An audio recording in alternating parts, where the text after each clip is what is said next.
السلام عليكم ورحمة الله وبركاته. الفيديو النهاردة مش طبخ بقى، عبارة عن توفير شوية.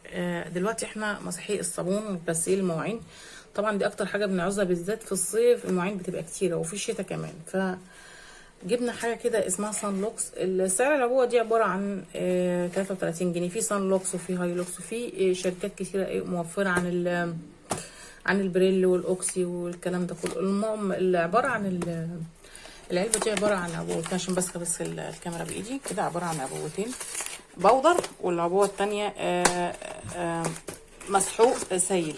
الأول بنعبي ادي المسحوق السائل اللي هنضربه في 8 لتر. 8 لتر يعني تخيلوا 8 لتر يعني ايه؟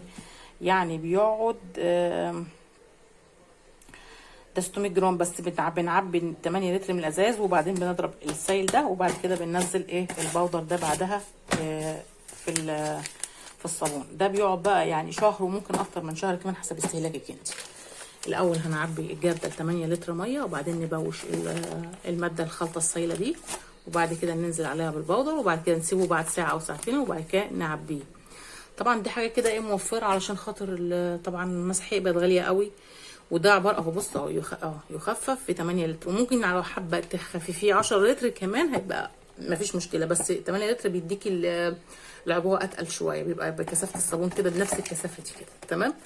فاحنا هندوش الاول، هنعبي 8 لتر في الجردل، وبعد كده نخلط السائل دون، ندوبه خالص لحد ما يبوش خالص خالص خالص، وبعد كده ننزل عليه بالبودر ده، تمام. نعبي ونيجي نشوف هنعمل ايه.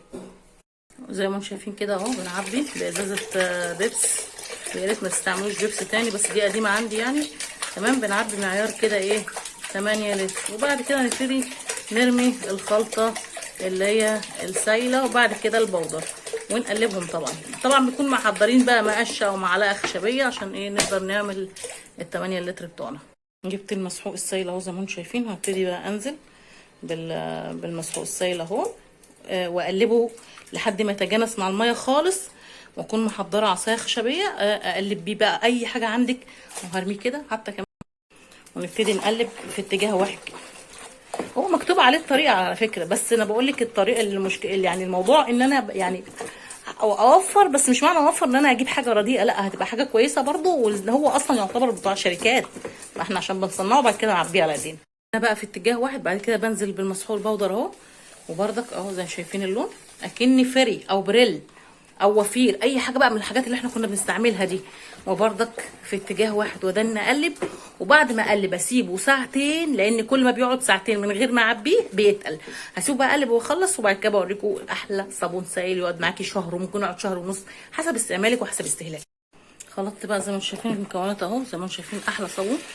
هغطيه بقى بغطا وهحطه ساعتين كده. خلاص انا انتهيت من الخشبه دي كده، ساعتين كده بالظبط، علشان كل ما بيقعد كل ما بيتقل، ما تعبيهوش بالاول بتاع كده. واغطيه واسيبه ساعتين كده تحت الحوض بقى، وبعد كده اعبيه بقى، تعبيه في جراكل، تعبيه في ازايز اهو. انت بقى اللي بتعبي، وانت اللي عشان الرغاوي جايه في ايدي، انت اللي بتعبي وانت اللي بتستعملي.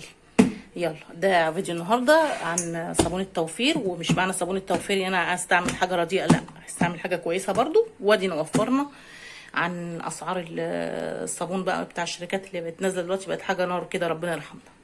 بقى الساعتين كده تمام، شايفين الصابون ما شاء الله بقى متماسك وتقيل ازاي.